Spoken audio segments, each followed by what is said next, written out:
guys, James here, how's it going? Before I get started on this video, I'd just like to say that the competition to make my intro video is lasting until the 9th of July, so you've still got time to enter that competition. I've only got one entry so far, so you've got a fairly good chance of winning that. The link's down below to my 200 subs video if you want to enter that. Okay then, so today I'm responding to Bossman 103's video, Problem with New Atheism, Richard Dawkins. And I'd like to say that Bossman 103 is an absolutely great guy. He's in my top 5 favourite theists on YouTube. So check out his channel below, and if you like his stuff, go and subscribe. I suppose it's inevitable though that we are going to have some pretty strong disagreements, with myself being an atheist and him being a theist. And he has asked people to, he has asked for other people's opinions on his last video, so I'll go ahead and give you my opinions. Have no problem with that, but I do have a problem with him and some of his views that he puts forth. Now, number one is that his portrayal of science. Now, for those who don't know, he puts this forward, that his opinion, and it is opinion, that somebody who accepts the science, you can't understand why somebody could accept science and accept that it could exist. Again, there's nothing in any scientific theory, Richard, that proves or even disproves the existence of God at this current moment in time. There may be one dollar in the future, which I'm perfectly fine with that possibility, but at the current moment in time, there is nothing empirically view. That is your opinion, and a very betrayal of science. Again, you can give your opinion that you don't, it seems to suggest it, which is fine. That's your opinion.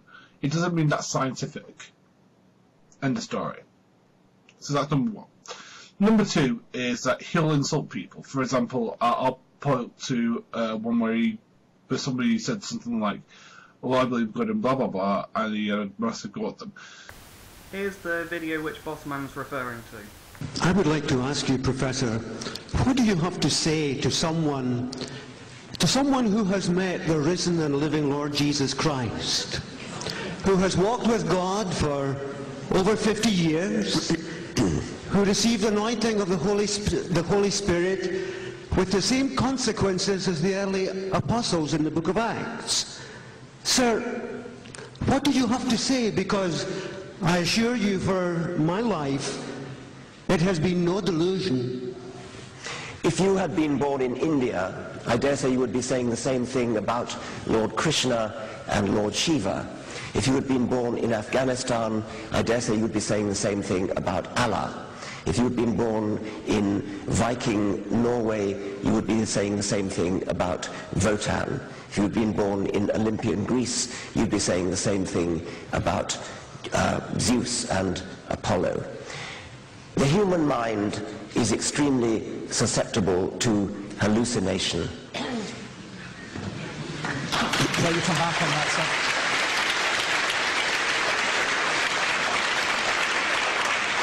Sir, I'm being allowed by the friend I used to work with to come back.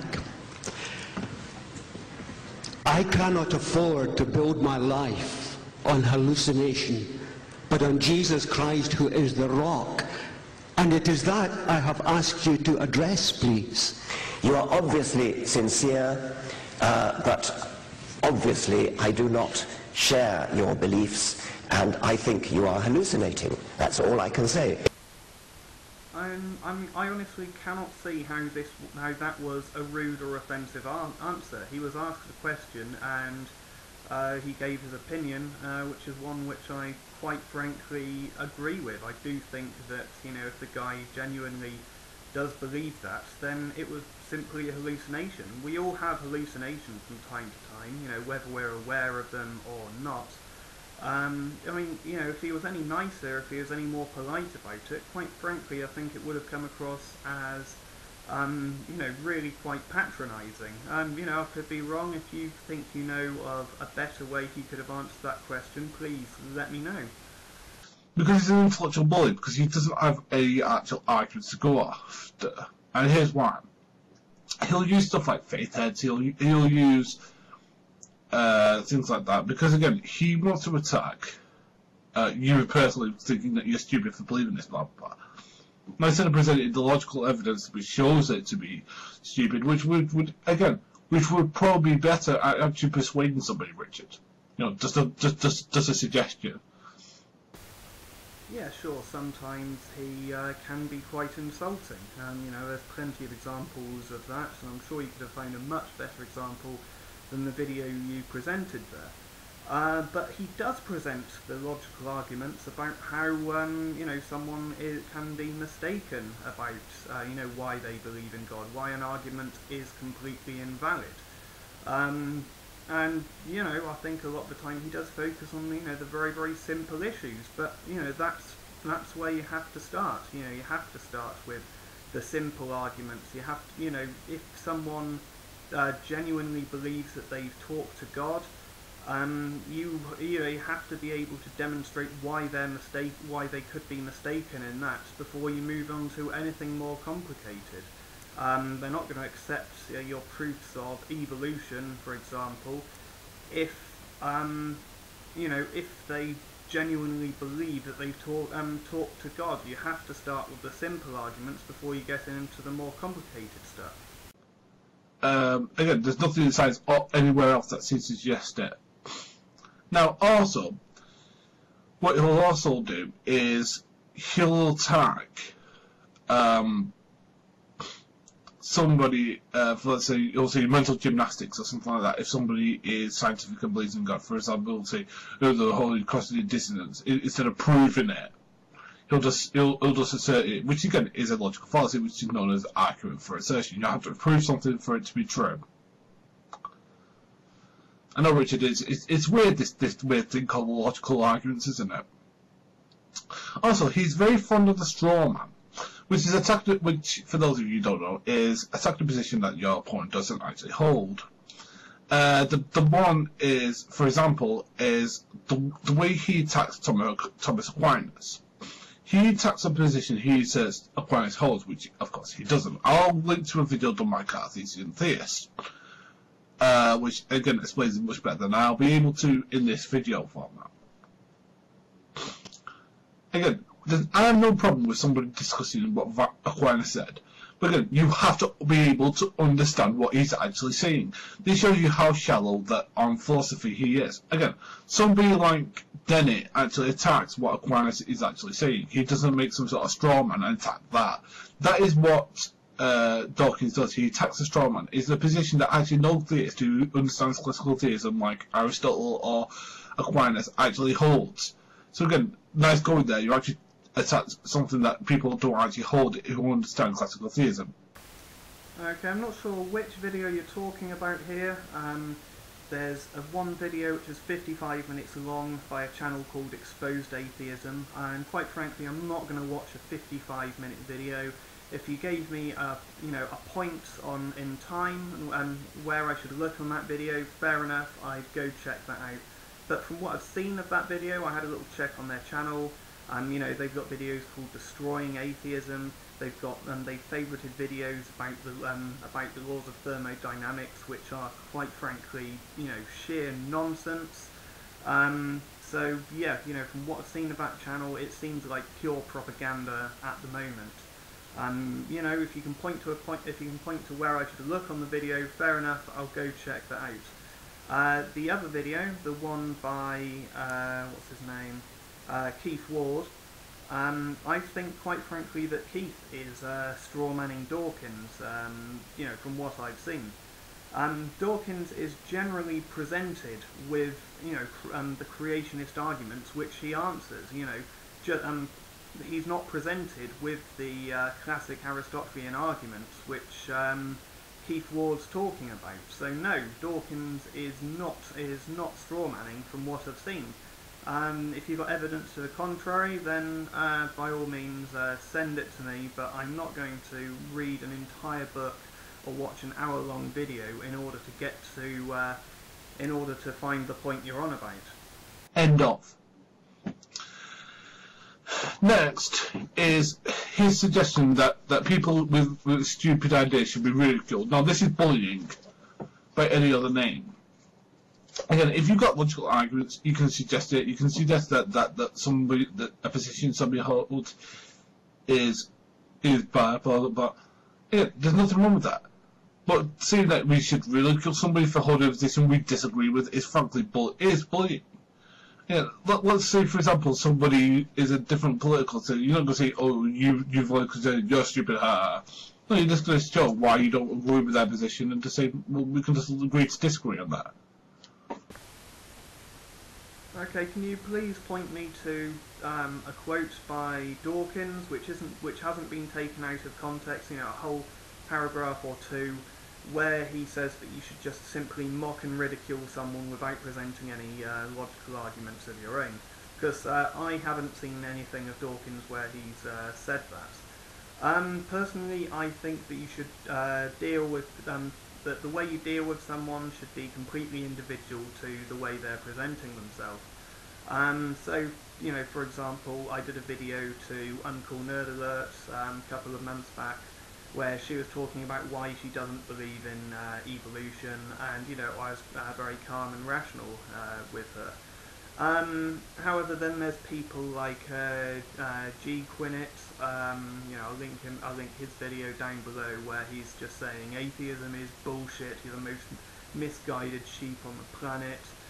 You're all fucking idiots, and things like that. And when it comes to people like that, you know, I'm not just going to sit there and be all calm and nice. You know, I'll present my logical arguments, but I will mock and ridicule him at the same time, because that's how he's dealing with me. And I think when you're dealing with people who, you know, preach hatred towards homosexuals, or you know, shout and scream at atheists and stuff like that, I think mocking and ridiculing them can be a good approach in that situation. I'm sure there's been situations in your own life where you've held a belief that you now believe is wrong, where people have laughed at you and, you know, then pointed out why it's wrong, and you thought, oh yeah, that is quite silly of me, and then changed your mind. Next is his frankly stupid assertion that Stalin's atheism didn't have anything to do with him being an evil man.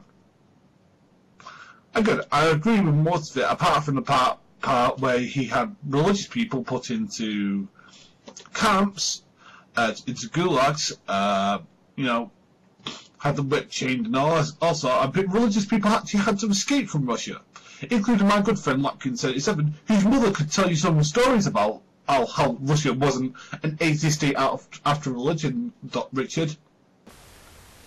Sorry, Bossman, but I'm going to have to disagree with you there. You know, Stalin's actions were nothing to do with him being an atheist. They were all to do with him wanting power, and, you know, secondly, because of his hatred of religion.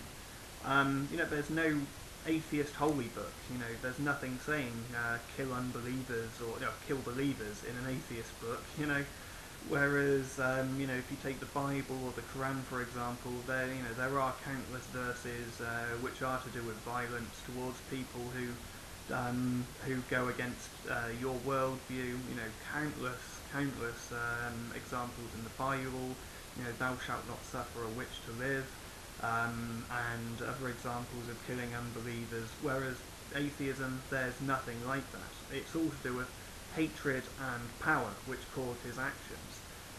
If he was a Catholic, he'd have killed everyone except Catholics. You know, if he was a Protestant, he'd have, you know, got rid of everyone except Protestants, and, you know, stopped them worshipping in the way they wanted. You know, he happened to be an atheist, but there's nothing implicit in atheism which made him do that. Whereas, you know, there are cases in religions where you can show that religion is the direct cause of it. Yeah, that's not totally atheist at all, is it? You know, drop Muhammad, excuse me, I had a bit of a cough in my mouth. You know, that's basically what's one step above from Muhammad. Well, firstly, that is a massive exaggeration. You know, I don't think people who participate in Draw Muhammad Day are one step below Stalin. You know, that's crazy. That's going way over the top. You know, I mean, I don't particularly agree with Draw Muhammad Day. The Burn a Quran Day I disagree with even more strongly. But saying that one step below Stalin is a huge exaggeration. Secondly, Draw Muhammad Day and Burn a Quran Day are not atheist things. There's plenty of right-wing Christians who take part in those things as well. So, I do think that is a massive, a massive exaggeration and a really bad analogy. Now, also a position that he holds is that the problem is no God. Again, it's an unknown, Richard. You can't make a probability statement about there being or not being a God. You just can't. It's an unknown. Okay, Bossman, just because Richard Dawkins is a scientist doesn't mean he has to quantify and give an exact figure for every statement he makes. I have absolutely no problem with you saying it seems likely that a God exists. That's a probability statement which I'm sure you would probably state, based on your life experience and your knowledge. I'd have no problem with you saying that. You can make a probability statement based on unknowns. They may not be completely accurate, but you can still give them. Another example would be supposing that on April the 1st I phoned you up and said, "Hey Bossman, guess what, I've won the lottery." What's the chance that I've won the lottery? The chance of someone winning with one ticket is about 1 in 14 million. But, there's plenty of unknowns which you have to factor in there. For a start, I'm saying it was on April Fool's Day. So, you don't know how honest I am, you don't know how much I enjoy doing practical jokes. You don't know how many tickets I buy. If I bought 100 tickets a week, it's a lot more likely that eventually I'd win than if I only bought one. And there may be motivation behind it. I might have a motivation to tell you that I've won the lottery. Perhaps I'll say, I've won the lottery, I need to borrow, but I'm really skint at the moment, can I borrow £1,000 until the money clears, and then I'll give you back 10,000, and that could be a complete lie. I don't think it would be unreasonable for you to say that it's unlikely that I'm telling the truth in that situation. You can give vague statements on probability of things which involve an unknown. There you go, Richard. You can't calculate it. And you even said yourself in the book that probability statements are made with a degree of ignorance. So you're admitting that you're making an ignorant statement, but yet you continue to make it. Cognitive dissonance is a bitch, isn't it? And there are some probability claims which are made with massive amounts of ignorance. Take for example the creationist claim that the chance of an amoeba falling by chance is 1 in 10 to the power of 40,000. This is both extremely dishonest and extremely ignorant. The fact is that life started a hell of a lot simpler than it is today. Amoebas are very complicated because they're modern organisms.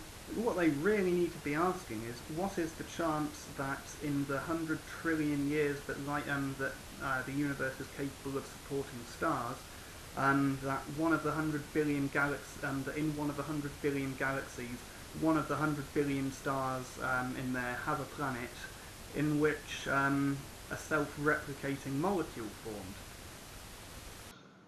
And also one of the biggest things about him is that he seems to think that people that child indoctrination is child abuse. Again, it isn't. Bringing up your child to believe in God is not child abuse. It is probably the logical step, because again, if you believe something to be true, you're going to teach it. For example, if I think that evolution is true, I'm going to teach them.